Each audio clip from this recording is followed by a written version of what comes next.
शांताकारं भुजगशयनं पद्मनाभं सुरेशं विश्वाधारं गगनसदृशं मेघवर्णं शुभांगं लक्ष्मीकान्तं कमलनयनं योगवृधानगम्यं वंदे विष्णु भवभयहरं सर्वलोकैकनाथं। जय श्री हरि विष्णु, जय श्री राधे कृष्ण।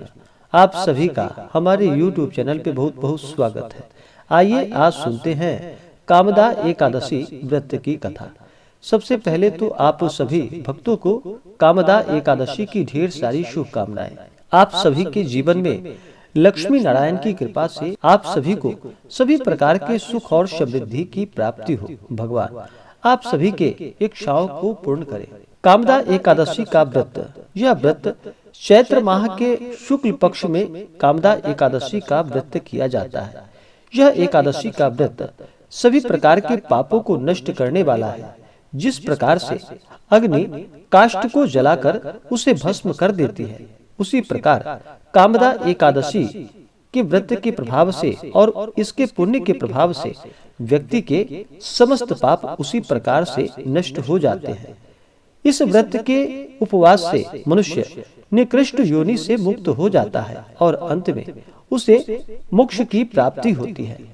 एकादशी का व्रत यह भगवान विष्णु को अति प्रिय है। जो भी सच्ची श्रद्धा के साथ, नियम और निष्ठा के साथ कामदा एकादशी का व्रत करते हैं, कथा श्रवण करते हैं, भगवान श्री हरि विष्णु की कृपा से उनके समस्त पाप नष्ट हो जाते हैं।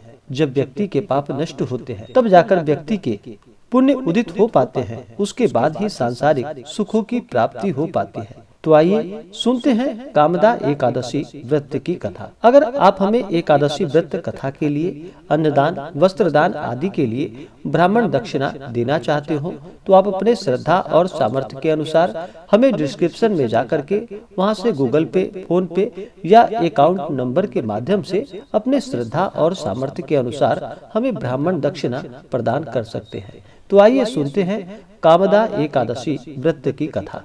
तो बोलिए प्रेम से भगवान श्री हरि विष्णु की जय, माता लक्ष्मी की जय, एकादशी माता की जय। बहुत समय पहले की बात है। प्राचीन समय में भागीपुर नामक एक नगर था जिस पर पुंडरीक नाम का राजा राज्य किया करता था। राजा पुंडरीक अनेक ऐश्वर्यों से युक्त था। उसके राज्य में अनेक अप्सराएं, गंधर्व, किन्नर आदि वास किया करते थे। उसी नगर में ललित और ललिता नाम के गायन विद्या में पारंगत गंधर्व स्त्री पुरुष अति संपन्न घर में निवास करते हुए विहार किया करते थे। उन दोनों में इतना प्रेम था कि वे अलग हो जाने की कल्पना मात्र से ही व्यथित हो उठते थे। एक बार राजा पुंडरीक गंधर्वों सहित सभा में विराजमान थे, जहां गंधर्वों के साथ ललित भी गायन कर रहा था। उस समय उसकी प्रियतमा ललिता वहां उपस्थित नहीं थी। गायन करते करते अचानक उसे उसका ख्याल आ गया, जिसके कारण वह अशुद्ध गायन करने लगा। नागराज करकोटक ने राजा पुंडरीक से उसकी शिकायत की। इस पर राजा को भयंकर क्रोध आया और उन्होंने क्रोधवश ललित को श्राप दे दिया कि अरे नीच, मेरे सम्मुख गायन करते हुए भी अपनी स्त्री का स्मरण कर रहा है। इससे तू नरभक्षी दैत्य बनकर अपने कर्म का फल भोग। ललित गंधर्व उसी समय राजा पुंडरीक के श्राप से एक भयंकर दैत्य में परिवर्तित हो गया।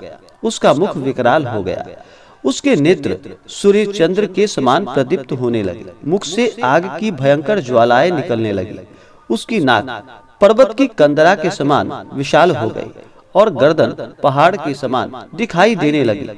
उसकी भुजाएं 2-2 योजन लंबी हो गई। इस प्रकार उसका शरीर 8 योजन का हो गया। इस तरह राक्षस बन जाने पर वह अनेक दुख को भोगने लगा। अपने प्रियतम ललित का ऐसा हाल होने पर ललिता अथाह दुख से व्यथित हो उठी। वह अपने पति के उद्धार के लिए विचार करने लगी कि मैं कहाँ जाऊं और क्या करूं, किस तरह अपने पति को इस नरक तुल्य कष्ट से मुक्त करवाऊं। राक्षस बना ललित घोर वनों में रहते हुए अनेकों प्रकार के पाप करने लगा। उसकी स्त्री ललिता भी उसके साथ उसके पीछे पीछे जाती और उसकी हालत देखकर विलाप करने लगती। एक बार वह अपने पति के पीछे पीछे चलते हुए विंध्याचल पर्वत पर पहुंच गई। उस स्थान पर श्रृंगी मुनि का आश्रम देखा। वह शीघ्रता से उस आश्रम में गई और मुनि के सामने पहुंचकर उन्हें दंडवत प्रणाम किया और भाव से प्रार्थना करने लगी कि हे महर्षि, मैं विरंधवा नामक गंधर्व की पुत्री ललिता, मेरा पति राजा पुंडरीक के श्राप से एक भयंकर दैत्य में परिवर्तित हो गया है। उससे मुझे अपार दुख हो रहा है। अपने पति के कष्ट के कारण मैं बहुत दुखी हूँ। हे मुनिश्रेष्ठ, कृपा करके आप उसे राक्षस योनि से मुक्त होने का कोई उत्तम उपाय बतलाइए। समस्त वृतांत को सुनकर मुनि श्रृंगी ने कहा कि हे पुत्री, चैत्र माह के शुक्ल पक्ष की एकादशी का नाम कामदा एकादशी है। उसके व्रत से प्राणी के सभी मनोरथ शीघ्र ही पूर्ण हो जाते हैं। यदि तू उसके व्रत के पुण्य को अपने पति को दे दोगी तो वह सहज ही राक्षस योनि से मुक्त हो जाएगा और राजा का श्राप भी शांत हो जाएगा। ऋषि के कहे अनुसार ललिता ने श्रद्धा पूर्वक व्रत किया और द्वादशी के दिन ब्राह्मणों के समक्ष अपने व्रत का फल अपने पति को दे दिया और ईश्वर से प्रार्थना करने लगी कि हे प्रभु, मैंने जो यह उपवास किया है उसका फल मेरे पति देव को मिल जाए, जिससे उनकी राक्षस योनि से शीघ्र ही मुक्ति मिल सके। एकादशी का फल देते ही उसका पति राक्षस योनि से मुक्त हो गया और अपने दिव्य स्वरूप को प्राप्त हुआ। वह अनेक सुंदर वस्त्रों तथा आभूषणों से अलंकृत होकर पहले की भांति ललिता के साथ विहार करने लगा। कामदा एकादशी के प्रभाव से वह पहले की भांति सुंदर हो गया और मृत्यु के बाद दोनों पुष्पक विमान में बैठकर विष्णु लोक को चले गए। तो बोलिए प्रेम से भगवान विष्णु की जय, माता लक्ष्मी की जय, एकादशी माता की जय। इसी प्रकार से जो भी जातक, जो भी भक्त सच्ची श्रद्धा के साथ, नियम और निष्ठा के साथ कामदा एकादशी का व्रत करते हैं, व्रत के नियमों का पालन करते हैं, भगवान विष्णु की कृपा से उनके सभी पाप नष्ट हो जाते हैं तथा सभी प्रकार के मनोरथ सिद्ध होते हैं। एकादशी का व्रत हर माह के कृष्ण पक्ष और शुक्ल पक्ष में किया जाता है। महीने में 2 एकादशी का व्रत होता है। एक वर्ष में 24 एकादशी का व्रत होता है। अगर अधिक मास या मलेमास हो तो 2/26 एकादशी का व्रत होता है। हर व्रत का अपना अपना विशेष महत्व माना गया है। उसी प्रकार से चैत्र माह के शुक्ल पक्ष में पड़ने वाली कामदा एकादशी का व्रत बड़ा ही इसका विशेष महत्व माना गया है। यह सभी प्रकार के पापों को नष्ट करने वाला और अंत में मोक्ष को प्रदान करने वाला है। एकादशी के व्रत में भगवान श्री हरि विष्णु और माता लक्ष्मी का पूजन किया जाता है। जो भी जातक एकादशी का व्रत करते हैं उन्हें इस व्रत के लिए दशमी के दिन से ही व्रत के नियम का पालन करना चाहिए। दशमी तिथि के दिन एक समय शुद्ध और सात्विक आहार ग्रहण करना चाहिए। रात्रि में ब्रह्मचर्य का पालन करते हुए भगवान नाम का स्मरण करते हुए सोना चाहिए और एकादशी तिथि के दिन सुबह ब्रह्म मुहूर्त में उठ करके नित्य क्रियाओं से निवृत्त हो करके गंगा नदी में या घर के नहाने के पानी में थोड़ा सा गंगा जल मिला करके स्नान करना चाहिए।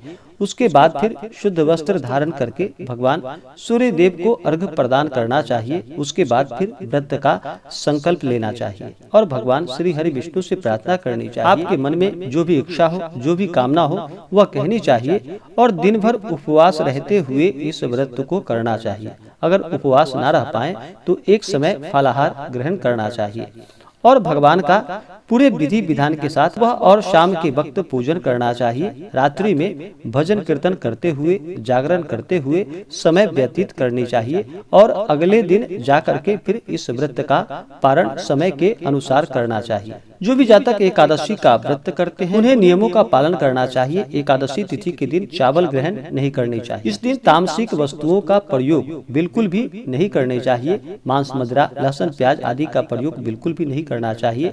कहा जाता है एकादशी के दिन चावल ग्रहण करने से रेंगने वाले जीवों के रूप में जन्म लेना पड़ता है, इसलिए एकादशी तिथि के दिन चावल ग्रहण नहीं करनी चाहिए। आप अगले दिन जाकर के व्रत का पारण करने के बाद फिर चावल ग्रहण कर सकते हैं। एकादशी व्रत करने वाले को किसी के ऊपर बिल्कुल भी क्रोध नहीं करनी चाहिए। अपने मन में किसी के प्रति ईर्षा या द्वेष का भाव नहीं लाना चाहिए। ब्रह्मचर्य का पालन करते हुए इस व्रत को करना चाहिए। धर्म का आचरण करना चाहिए। इस दिन किसी के दिए हुए अन्न का सेवन बिल्कुल भी नहीं करना चाहिए। जहाँ तक हो सके दान पुण्यों का कार्य करना चाहिए। ब्राह्मणों को भोजन कराना चाहिए, गरीबों को भोजन कराना चाहिए। महिलाओं का कभी भी अपमान नहीं करना चाहिए। जहाँ पर भी महिलाओं का अपमान होता है वहाँ से माता स्त्री लक्ष्मी रुष्ट होकर चली जाती हैं। इसलिए महिलाओं का कभी भी अपमान नहीं करना चाहिए। धर्म का आचरण करते हुए पूर्ण भक्ति और भाव के साथ ही व्रत को करना चाहिए। व्रत के लिए अगर मन में किसी भी प्रकार का संदेह हो, संशय हो तो उस व्रत को नहीं करना चाहिए। प्रभु के ऊपर विश्वास रखते हुए श्रद्धा भक्ति भाव के साथ ही व्रत को करना चाहिए, तभी जाकर के पुण्य फलों की प्राप्ति होती है। एकादशी तिथि के दिन इस दिन भगवान नाम का स्मरण करना चाहिए, जप करना चाहिए। एकादशी व्रत का कथा श्रवण करना चाहिए। इस दिन ओम नमो भगवते वासुदेवाय इन मंत्रों का जप करना चाहिए या श्री लक्ष्मी नारायणाभ्याम नमः इन मंत्रों का जप करना चाहिए। गीता आदि का पाठ करना चाहिए, श्रवण करना चाहिए। विष्णु सहस्त्र नाम का पाठ करना चाहिए, श्रवण करना चाहिए। इससे अनंत गुना पुण्य फलों की प्राप्ति होती है। एकादशी के व्रत में दिन भर उपवास रहते हुए भगवान का 2 समय पूजन करना चाहिए। इस दिन भगवान के पूजन के लिए एक अच्छा सा जगह ले, उस जगह को अच्छे से पवित्र करके वहाँ पे एक चौकी लगा करके, चौकी पे पीला वस्त्र बिछा करके वहाँ पर लक्ष्मी नारायण का प्रतिमा या फोटो रख करके इनका पूरे विधि विधान के साथ पूजन करना चाहिए। किसी भी प्रकार के व्रत में भगवान गणेश का पूजन किया जाता है तो पहले भगवान गणेश का पूजन कर ले, उसके बाद फिर कलशाधिष्ठात्री देवता का पूजन करे। दिन में पूजन होने पर सूर्यादि पंचदेवता का और रात्रि में गणपत्यादि पंचदेवता का पूजन करना चाहिए। फिर आदि दैवत, प्रत्यादि दैवत, विनायक आदि पंचलोकपाल सहित नवग्रह इंद्रादि दस्तिपाल देवता का पूजन करना चाहिए। उसके बाद फिर भगवान विष्णु माता लक्ष्मी का पूजन करना चाहिए। भगवान विष्णु का इस दिन सबसे पहले तो उनका जल से अभिषेक करे, उसके बाद पंचामृत से अभिषेक करे। आप चाहे तो अलग अलग भी भगवान को सामग्री अर्पित करे। दूध, दही, घी, मद, शक्कर आदि से भगवान को स्नान करवाएं, पंचामृत से स्नान कराएं। उसके बाद फिर शुद्ध गंगा जल से भगवान का अभिषेक करे। उसके बाद भगवान को वस्त्र अर्पित करे। उसके बाद यज्ञोपवीत भगवान विष्णु को अर्पित करे। भगवान विष्णु को अक्षत नहीं चढ़ाया जाता है तो इस बात का ध्यान रखे। तो भगवान को अक्षत की जगह उन्हें तिल चढ़ाया जाता है तो भगवान को तिल अर्पित करे, काले तिल। भगवान विष्णु को तुलसी दल अति प्रिय है तो उन्हें तुलसी दल चढ़ाएं और नैवेद्य में भी भगवान विष्णु को तुलसी दल अवश्य ही अर्पित करनी चाहिए। उसके बाद पुष्पों की माला भगवान को अर्पित करे। चंदन भगवान को अर्पित करे। भगवान विष्णु को पीला चंदन अति प्रिय है तो उन्हें पीला चंदन चढ़ाएं। उसके बाद फिर धूप और दीप दिखाएं। अनेक प्रकार का नैवेद्य अपने श्रद्धा भक्ति भाव के अनुसार भगवान को अर्पित करे। दूध से बने हुए मिठाई का भगवान को भोग लगाए। ऋतुफल आदि भगवान को अर्पित करे। नैवेद्य के बाद भगवान को जल से उनका आचमनी कराए। उसके बाद द्रव्य और दक्षिणा चढ़ाएं। फिर भगवान को पुंगी फल, तांबूल, लौंग, इलायची के साथ में अर्पित करें। उसके बाद फिर इसी प्रकार से माता लक्ष्मी का पूजन करे। माता लक्ष्मी का जल से अभिषेक करे, पंचामृत से अभिषेक करे, शुद्ध गंगा जल माता को अर्पित करे। माता को लाल वस्त्र चढ़ाएं। श्रृंगार की वस्तुएं माता को अर्पित करे। उसके बाद माता को अक्षत, चंदन, पुष्पों की माला माता लक्ष्मी को अर्पित करे। महिलाएं माता लक्ष्मी को सिंदूर चढ़ाएं और पुरुष माता लक्ष्मी को चंदन अर्पित करे, रोली अर्पित करे। उसके बाद फिर धूप और दीप दिखाएं। अनेक प्रकार का नैवेद्य माता लक्ष्मी को अर्पित करे। श्रीफल आदि माता लक्ष्मी को अर्पित करे। नैवेद्य के बाद जल चढ़ाएं, द्रव्य दक्षिणा चढ़ाएं, पुंगी फल, तांबूल अर्पित करे। उसके बाद फिर कामदा एकादशी व्रत का कथा श्रवण करे। उसके बाद फिर माता की आरती करे। इसी प्रकार से भगवान का 2 समय पूजन करना चाहिए। रात्रि में भजन कीर्तन करते हुए, जागरण करते हुए समय को व्यतीत करना चाहिए और अगले दिन जाकर के फिर इस व्रत का पारण समय के अनुसार करना चाहिए। इससे पुण्य फलों की प्राप्ति होती है। तो आइए जानते हैं सबसे पहले तो एकादशी व्रत के शुभ मुहूर्त के बारे में। उसके बाद फिर जानेंगे एकादशी व्रत के पूजन विधि के बारे में। चैत्र माह शुक्ल पक्ष एकादशी तिथि प्रारंभ समय जो कि 12 अप्रैल 2022 दिन मंगलवार सुबह 4:32 और एकादशी तिथि की समाप्ति होगी जो कि 13 अप्रैल 2022 दिन बुधवार सुबह 5:04। सूर्योदय व्यापनी जो समय प्राप्त हो रहा है वह समय 12 अप्रैल 2022 दिन मंगलवार को प्राप्त हो रहा है।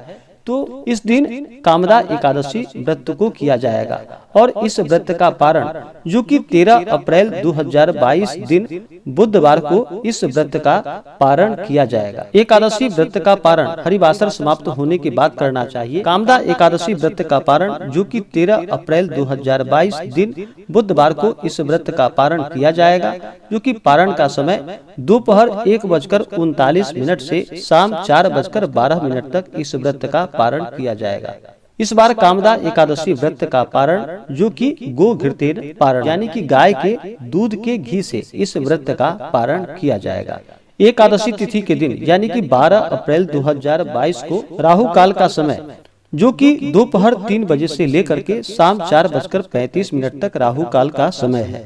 तो राहु काल समय के दौरान कोई भी शुभ कार्य या नया कार्य नहीं करना चाहिए, यह लाभकारी नहीं होता है। इस दिन नक्षत्र जो कि अश्लेषा नक्षत्र सुबह 8:35 तक, उसके बाद फिर मघा नक्षत्र। इस दिन योग जो कि शूल योग दोपहर 12:04 तक, उसके बाद गंड योग।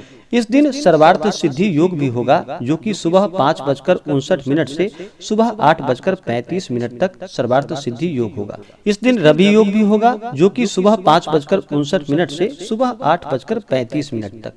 इसी प्रकार से जो भी भक्त सच्ची श्रद्धा के साथ नियम और निष्ठा के साथ कामदा एकादशी का व्रत करते हैं या कथा श्रवण करते हैं, भगवान श्री हरि विष्णु की कृपा से उनके सभी दुख और कष्ट दूर होते हैं तथा सभी प्रकार के सुख और समृद्धि की प्राप्ति होती है। तो आशा करता हूँ कि यह जानकारी आपको अच्छा लगा हो। ऐसे ही ज्ञानवर्धक जानकारियाँ प्राप्त करने के लिए हमारे इस चैनल को लाल बटन दबा करके सब्सक्राइब करें, साथ में बेल आइकन घंटी दबाएं ताकि मेरे वीडियो का नोटिफिकेशन आपके पास सबसे पहले पहुंचे। वीडियो को लाइक और अपने मित्रों तथा दोस्तों के साथ शेयर करें। सुखी रहें और स्वस्थ रहें। जय श्री राधे कृष्ण। धन्यवाद।